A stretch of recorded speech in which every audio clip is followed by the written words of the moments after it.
ជំរាបសួរបងប្អូននេះគឺជាតារាងមាសតាមហាងនីមួយៗនៅក្នុងស្រុករបស់យើងនៅថ្ងៃទី8ខែមករាឆ្នាំ2024ខ្ញុំមានវីដេអូដែលដកស្រង់ពីសារព័ត៌មាន Swiss News មួយហើយយើងក៏និយាយអំពីរឿងរ៉ាវមួយចំនួនទាក់ទងជាមួយនឹងតម្លៃស្តុកដែលអាចនឹងមានសម្ពាធដល់តម្លៃមាសដែរទោះបីជាពេលបច្ចុប្បន្ននេះពិភពលោកក៏កំពុងតែឲ្យតម្លៃមាសឬក៏ម្នាក់ងាកទៅសន្សំមាសតែកតិនជាមួយនឹងព័ត៌មានថ្ងៃនេះក៏មានរឿងរ៉ាវរបស់ប្រទេសចិនដែលតម្រូវការនៅក្នុងប្រទេសចិនហ្នឹងគឺការឡើងរហូតដល់ទៅ115%តាមរយៈការនាំចូលមាសតាមទីផ្សារហុងកុងតែស្ដាប់ព័ត៌មានគេមួយសិនក្នុងឆ្នាំ2024តម្លៃមាសបានហក់ឡើងខ្លាំងក្រោយពីលោក Donald Trump បានជាប់ឆ្នោតជាប្រធានាធិបតីសហរដ្ឋអាមេរិកមកដឹងអំពីការព្យាករណ៍អំពីតម្លៃមាសនៅក្នុងឆ្នាំ2025នេះ2024គឺជាឆ្នាំដ៏អស្ចារ្យសម្រាប់តម្លៃមាសពីព្រោះបានកើនឡើងជិត 28% ដែលឈានដល់កម្រិតខ្ពស់បំផុតគ្រប់ពេលវេលាទាំងអស់គឺ$2,790ក្នុង1អុនតម្លៃមាសបានព្យាយាមឡើងដល់តម្លៃ$3,000ក្នុងឆ្នាំ2024បន្ទាប់ពីជ័យជំនះរបស់លោក Donald Trump វាគឺជាការអនុវត្តប្រចាំឆ្នាំដ៏ខ្លាំងបំផុតចាប់តាំងពីឆ្នាំ2010នៅពេលដែលតម្លៃមាសបានកើនឡើង 26% ក្នុងមួយឆ្នាំលោហៈធាតុដ៏មានតម្លៃប្រភេទនេះនៅតែមានភាពសុទិដ្ឋិនិយមនៅក្នុងតារាងទោះបីជាទំនុកចិត្តរបស់អ្នកវិនិយោគឥឡូវនេះបានផ្លាស់ប្ដូរឆ្ពោះទៅរកទីផ្សារពិហ៊ុននិងរូបិយប័ណ្ណក៏ដោយឆ្នាំ2025ក៏អាចនឹងមានការសន្យាចំពោះតម្លៃមាសផងដែរដោយសារតែអាកប្បកិរិយាមិនប្រុងប្រយ័ត្នរបស់លោក Donald Trump អាចផ្លាស់ប្ដូរមូលនិធិពីភាគហ៊ុនត្រឡប់ទៅជាលោហៈធាតុមានតម្លៃមួយប្រភេទនេះសន្ទុះផ្សារភាគហ៊ុនអាមេរិកបានកើនឡើងដល់កម្រិតខ្ពស់ថ្មីបន្ទាប់ពីលោក Donald Trump បានដណ្ដើមយកសេតវិមានឡើងវិញកាលពីខែវិច្ឆិកាឆ្នាំមុនទំនុកចិត្តបានកើតចេញពីជំនឿថាប្រធានាធិបតីជាប់ឆ្នោតរូបនេះអាចបង្វែរអ្វីៗនិងធ្វើឲ្យសេដ្ឋកិច្ចមានការរីកចម្រើនទោះបីជាយ៉ាងណាក៏ដោយលោក Donald Trump ត្រូវបានគេមើលឃើញថាជាដាវមុខពីរហើយនឹងអាចធ្វើឲ្យអ្វីៗធ្លាក់ចុះបានដោយសារគោលនយោបាយពាណិជ្ជកម្មដែលមិនសមរម្យរបស់លោកទោះយ៉ាងណាក៏ដោយធនាគារវិនិយោគឈានមុខគេគឺ Goldman Sachs បានចេញផ្សាយរបាយការណ៍មួយដែលព្យាករណ៍ថាតម្លៃមាសអាចនឹងឡើងដល់$3,000នៅក្នុងឆ្នាំ2025គូបញ្ជាក់ថាមាសបានដើរតួនាទីយ៉ាងសំខាន់នៅក្នុងប្រវត្តិសាស្ត្ររបស់មនុស្សជាតិដោយសារតែវាត្រូវបានគេប្រើយ៉ាងទូលំទូលាយជាឃ្លាំងនៃតម្លៃនិងជាមធ្យោបាយនៃការផ្លាស់ប្ដូរបច្ចុប្បន្ននេះក្រៅពីភាពភ្លឺចែងចាំងនិងការប្រើប្រាស់សម្រាប់គ្រឿងអលង្ការលោហៈធាតុដ៏មានតម្លៃមួយប្រភេទនេះត្រូវបានគេមើលឃើញយ៉ាងទូលំទូលាយថាជាទ្រព្យសម្បត្តិដែលមានសុវត្ថិភាពដែលមានន័យថាត្រូវបានចាត់ទុកជាការវិនិយោគដ៏ល្អមួយក្នុងគ្រាដែលមានភាពច្របូកច្របល់មាសក៏ត្រូវបានគេមើលឃើញយ៉ាងទូលំទូលាយថាជាការការពារប្រឆាំងនឹងអតិផរណានិងប្រឆាំងនឹងការធ្លាក់ថ្លៃរូបិយប័ណ្ណពីព្រោះវាមិនពឹងផ្អែកលើអ្នកនាំចេញឬរដ្ឋាភិបាលជាក់លាក់ណាមួយនោះឡើយនេះខ្ញុំសានលីម៉ាពី Swiss News និង Best TV អញ្ចឹងបងប្អូនបានស្ដាប់ហើយតែកតិនជាមួយនឹងវីដេអូរបស់ Best TV ឬក៏ Swiss News ហ្នឹងអ្វីដែលគាត់និយាយដើមដំបូងអាចខុសតែកតិនជាមួយតម្លៃមាសហក់ឡើងខ្លាំងក្រោយពីលោក Donald Trump គាត់ឡើងកាន់តំណែងអាចខុសក្នុងពេលបច្ចុប្បន្នតែអាចត្រូវក្នុងអនាគតពីព្រោះពេលដែលលោក Donald Trump ជាប់ឆ្នោតព្រាបយើងដឹងហើយអ្នកអូស័យអូឡ িম্প ពិកនាំគ្នាសម្រាប់បុកលក់មាសវៀតណាមនៅខ្មែរក៏សម្រាប់បុកមាសដែរបន្ទាប់ពីទទួលព័ត៌មានមួយចំនួនមិនជាក់លាក់តើតើជាមួយថាវៀតណាមលក់មាសឬក៏មាសធ្លាក់ថ្លៃខ្លាំងអញ្ចឹងយើងឃើញថាមាសកំពុងតែរងសម្ពាធដូចដែរការព្យាករណ៍យើងគឺតឡើង2660 2670គេលក់ចេញទៅវិញអ្វីដែលយើងអាចរងចាំតិចបានគឺ$2,600នៅក្នុងបញ្ជីហើយខាងលើនេះគឺជាតារាងមាសយើងឲ្យមើលតារាងមាសសិនតាមហាងឆេងនីមួយៗនៅក្នុងស្រុករបស់យើងសម្រាប់បងប្អូនទិញឬក៏ធ្វើការជួញដូរអាចមើលបានតែយើងចេញមាសដុំយើងទៅកន្លែងដែលមានហាងឆេងល្អទៅទិញមាសគ្រឿងមាសឆ្នៃនេះយើងមើលពួកគាត់ទៅហាងឆេងល្អឬក៏សេវាកម្មល្អម៉ូដស្អាតបងប្អូនស្រឡាញ់ពេញចិត្តយើងទិញក្នុងការប្រើប្រាស់លម្អខ្លួនឬក៏រយៈពេលយូរដែលចំណេញក៏ទិញទៅมันមាននេះទេហើយទឹកប្រភេទទឹកគឺតាមតម្លៃរបស់ពួកគាត់វាខុសយ៉ាងទៅឥឡូវយើងនិយាយអំពីមាសនៅក្នុងឆ្នាំ2025បន្តិចមិញដាច់ភ្លើងក៏មិនបានជជែកជាមួយនឹងបងប្អូន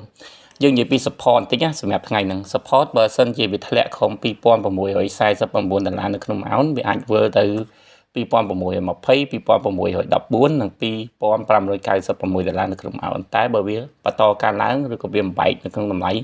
2665វាទៅ2678តែវាបន្តទៀតវាឆ្ពោះទៅ2700ប៉ុន្តែជឿជាក់ថានៅក្នុងកំឡុង2665ឬក៏$2978នៅក្នុងម៉ោងវាធ្លាក់ចុះមកវិញណារឿងផឹកមិញយើងចប់ត្រឹមចូល data តែទៅជាមួយនឹងរបាយការណ៍ការងាររបស់សហរដ្ឋអាមេរិកហើយទៅជាចូល data ហើយក៏យើងទៅនិយាយអំពីមាសនៅថ្ងៃអនាគតតែកំពុងតែប្រកួតប្រជែងជាមួយនឹង stock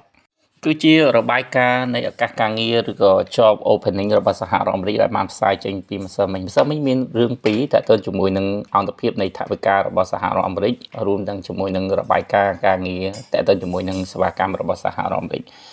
រឿងពីរដែលយើងឃើញគឺ job opening មានភាពប្រសើរដែលការព្យាករណ៍ហ្នឹងគេរំពឹងតែ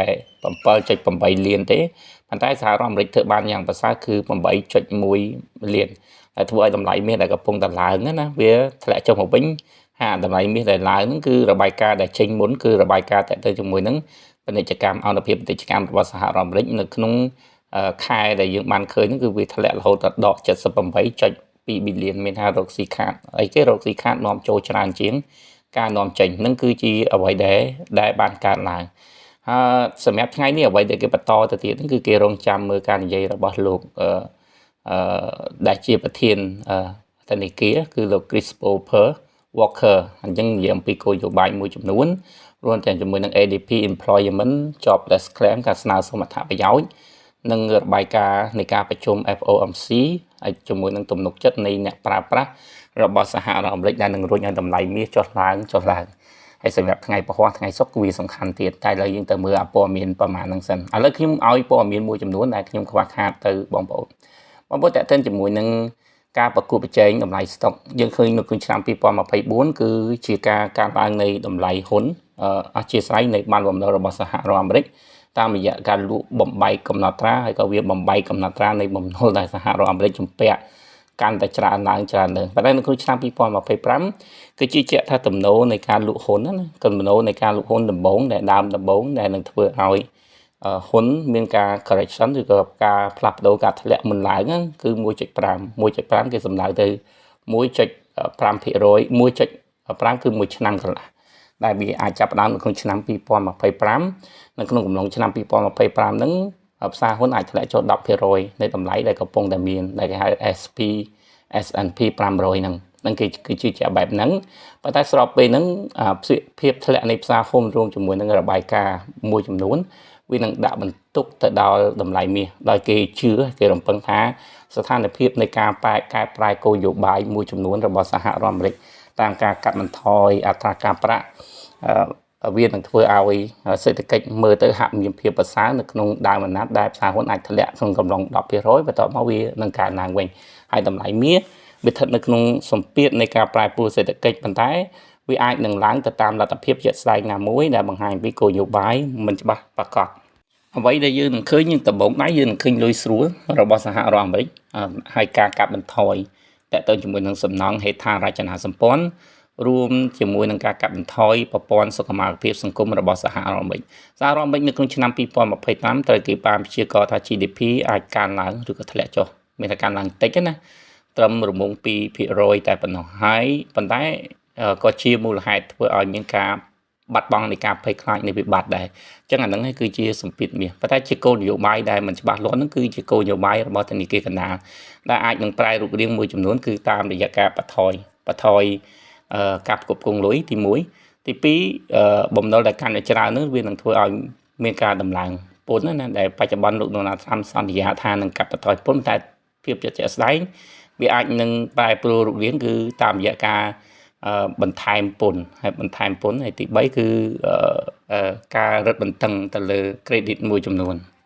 តាមរយៈធនាគារពាណិជ្ជចំណុចនេះប្រហែលជាបងប្អូនរៀងច្បុកច្បល់តិចធនាគារ2បងប្អូនធនាគារកណ្ដាលគេចេញគោលនយោបាយក្នុងការទម្លាក់អត្រាការប្រាក់ដែលធ្វើឲ្យអត្រាការប្រាក់មួយចំនួនមានការធ្លាក់ចុះប៉ុន្តែធនាគារពាណិជ្ជដែលសហការជាមួយនឹងធនាគារកណ្ដាលហ្នឹងគេនឹងមានគោលនយោបាយក្នុងការរឹតបន្តឹងការផ្ដល់ឥណទានមួយចំនួនដែលមិនមែនជាវិស័យឬក៏មិនមែនជាការយោគយល់របស់ធនាគារកណ្ដាល ជាក់ស្ដែងឥឡូវដូចប្រទេសកម្ពុជាអញ្ចឹងណាយើងឃើញនៅក្នុងពេលបច្ចុប្បន្ននេះធនាគារកណ្ដាលបានទម្លាក់អត្រាការប្រាក់ហើយប៉ុន្តែសម្រាប់កម្ចីមួយចំនួនណាដែលយើងមើលទៅដូចជាមានការបន្តឹងខ្លាំងមានការបន្តឹងខ្លាំងហើយប៉ុន្តែកម្ចីមួយចំនួនគឺបន្ថយខ្លាំងហើយគោលនយោបាយមួយចំនួនដែលព្យាយាមជួយយើងឃើញក្រសួងដែនដីនិងនគររាជពាណិជ្ជកម្មតែទៅជាមួយនឹងគឺបានស្នើសុំឲ្យមានការផ្លាស់ប្ដូរពីការបង់ធនាគារតាមរយៈក្រុមហ៊ុនមានអ្នកដែលបង់ផ្ទះ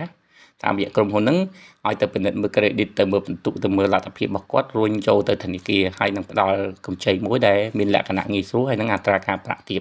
អានោះគឺជាវិធានការហើយវិធានការបែបអញ្ចឹងឬក៏រូបភាពបែបអញ្ចឹងក៏នឹងអនុវត្តជាមួយនឹងសហរដ្ឋអាមេរិកផងដែរតែបើសិនជាវាបន្ថយឬក៏វិធានការដែលមិនច្បាស់លាស់តែគេវាផ្លាស់ប្ដូរដោយគេនិយាយថាច្បាប់នឹងអនុវត្តទៅតាមការប្រែប្រួលណានៃស្ថានភាពសេដ្ឋកិច្ចកាលណាដែលវាមានភាពបន្ថយឬក៏បន្ថែមខ្លាំងស្របពេលដែលអតិផរណាឬក៏ស្របពេលដែលអត្រាការងារនៅក្នុងឆ្នាំ2025ដែលគេព្យាយាមពិនិត្យណាអាហ្នឹងសម្រាប់ធនាគារកណ្ដាលសហរដ្ឋអាមេរិកហាក់បីដូចជាបោះបង់ទៅលើអត្រាការងារទៅហើយពីព្រោះគាត់ព្យាយាមទប់អតិផរណាវិញណាប៉ុន្តែគឺនិយាយអំពីអារម្មណ៍នៃអ្នកវិនិយោគអញ្ចឹងកាលណាបើសិនជាអារម្មណ៍នៃអ្នកវិនិយោគគាត់ចាប់ផ្ដើមមានភាពមិនប្រសើរជាមួយនឹងវិបត្តិទេយើងនឹងឃើញតម្លៃមាសកញ្ឈោតាមអារម្មណ៍ដូចមួយរយៈចុងក្រោយនៅក្នុងខែ10និងខែ11ឆ្នាំ2024ការទិញមាសការស្តុកមាសតាមអារម្មណ៍តាមប្រព័ន្ធ forex និងការតម្រូវការមាសបានធ្វើឲ្យតម្រុញឲ្យតម្លៃមាសឡើងផុត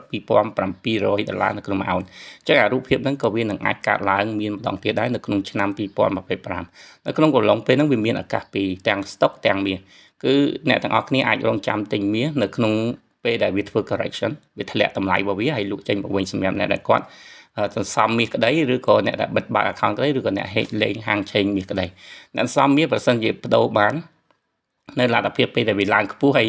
លក់ចេញយើងចាំទិញក្នុងតម្លៃថោកមកវិញណាហើយយកលុយយើងទៅធ្វើរឿងអីដែលប្រសើរឬក៏បង្វិលនៃការរកស៊ីឲ្យបានលឿនឬក៏ទុក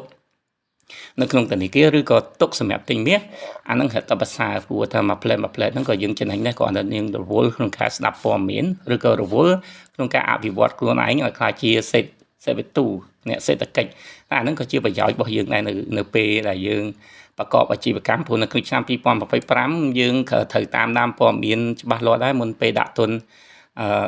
មែនតើដូចសំណង់នៅក្នុងឆ្នាំ2023មានការកើនឡើងហើយយើងបានបញ្ជាក់សម្រាប់បងប្អូនថាវិស័យសំណង់វាអាចធ្លាក់ចុះមួយចំនួនអញ្ចឹងនៅក្នុងឆ្នាំ2024យើងឃើញអ្នកម៉ៅការសំណង់មួយចំនួនគាត់ចាប់ផ្ដើមធ្លាក់ណាប៉ុន្តែយើងឃើញរបាយការណ៍តាក់ទងជាមួយនឹងការសាងសង់មានការកើនឡើងច្រើនក៏យើងមើលព័ត៌មានទាំងអស់ដូចជាការនាំចូលនាំចេញគ្រួខ្សាច់ថ្មចេញពីប្រទេសកម្ពុជាទៅប្រទេសវៀតណាមដើម្បីសាងសង់ផ្លូវលបឿនលឿនរបស់វៀតណាមដើម្បីបង្គ្រប់ហេដ្ឋារចនាសម្ព័ន្ធរបស់គេហើយគេអត់កាយបន្លាយឬក៏បូមខ្សាច់បូមអីពីទន្លេរបស់គេទេព្រោះបរិស្ថានរបស់គេជួបបញ្ហាបរិស្ថានរបស់យើងមិនសូវងាយរងគ្រោះទី1យ៉ាងទៅទី2តើតើជាមួយនឹងសំណង់ចិនដែលយើងក៏ឃើញណាឥឡូវកំពុងតែឈូសឆាយខ្លាំងនៅឧត្តរមានជ័យដែលបង្កើតឡើងធំហើយនឹងតាមទីក្រុងរណបមួយចំនួនទៀតដែលកំពុងតែធ្វើណាជាគេខ្ពស់រហូតដល់មានសារព័ត៌មានគេនិយាយថាវាជា scam ឬក៏ជាអីនេះជាគោលនយោបាយនៃការអភិវឌ្ឍរបស់រដ្ឋាភិបាលដែលគាត់មានការពិនិត្យវិจัยច្បាស់លាស់ណាប៉ុន្តែវាអាចមានផលប៉ះពាល់ដែរព្រោះមានជាច្រើនមិនល្អណាអញ្ចឹងអាវិស័យក្នុងការសាងសង់អគារខ្ពស់ដែលយើងឃើញកំពុងតែកើតឡើងនៅឧត្តរមានជ័យនៅឡែមនៅអីហ្នឹងក៏វារុញឲ្យព័ត៌មាននៃវិស័យសំណង់មួយចំនួនហ្នឹងក៏មានការកើនឡើងដែរប៉ុន្តែស្របពេលហ្នឹងតែជាមួយនឹងសំណង់មួយចំនួនដូចជាសំណង់លំនៅឋានបរិយាអីផ្សេងហ្នឹងគឺធ្លាក់ចុះហើយវាកើនឡើងចំនួនមកវិញតាមសំណង់ទូចដែរគេចាប់ដើមសាងសង់ទៅដីទំនេរដែលគេធ្លាប់បានទិញកន្លងមកនេះគឺជារឿងរ៉ាវមាសនៅក្នុងថ្ងៃទី8ខែមករាឆ្នាំ2025ដែលយើងអាចស្ដាប់បានព័ត៌មានពីខាងអ្នកដទៃដែលបញ្យលរួមជាមួយនឹងការនិយាយអំពីព័ត៌មានខ្វះខាតពីព្រឹកមិញតែថ្ងៃនេះក៏រៀងប្រឹកខ្វះខាតដែរព្រោះព័ត៌មាននេះព័ត៌មានសោរូបមន្តនៃការនិយាយព័ត៌មានសោគឺវាមិនសូវបានល្អជាងព័ត៌មានដែលនឹកឃើញមើលព័ត៌មានដែលជាក់លាក់ហើយរៀបចំទុកហើយអញ្ចឹងណាដល់ពេលស្រាប់តែវានិយាយដាច់ពាក្យកណ្ដាលទៅវាហាក់បីដូចជាភ្លាវភ្លាត់អញ្ចឹងទៅនៅព័ត៌មានមួយទៀតដែលតេតិនជាមួយនឹងការទិញមាសរបស់ចិនមានការកើនឡើងរហូតដល់ទៅ115%ខ្ញុំគិតថាប្រហែលជាបញ្ចូលទៅក្នុងព័ត៌មានថ្ងៃស្អែកឬក៏វាធ្វើដាច់ដោយឡែកទៅដើម្បីបញ្យល់បងប្អូនបន្ថែមទៀតតេតិនជាមួយនឹងបញ្ហាស្រូវដែលកំពុងតែឈូសឆាយធ្លាក់ចុះនៃតម្លៃណាក៏សង្ឃឹមថាបងប្អូនអាចស្ដាប់ វីដេអូដែលខ្ញុំនិយាយពីស្រូវហើយយើងនិយាយពីគោលនយោបាយនៃក្រុមហ៊ុនមួយចំនួនក្រុមហ៊ុនទាំង50ក្នុងការនាំចេញវាច្រើនគឺនាំចេញអង្ករក្រអូបទេអញ្ចឹងស្រូវដែលវាឡើងថ្លៃអង្ករក្រអូបហើយ XR ដែលបងប្អូននិយាយថាវាថោកហើយ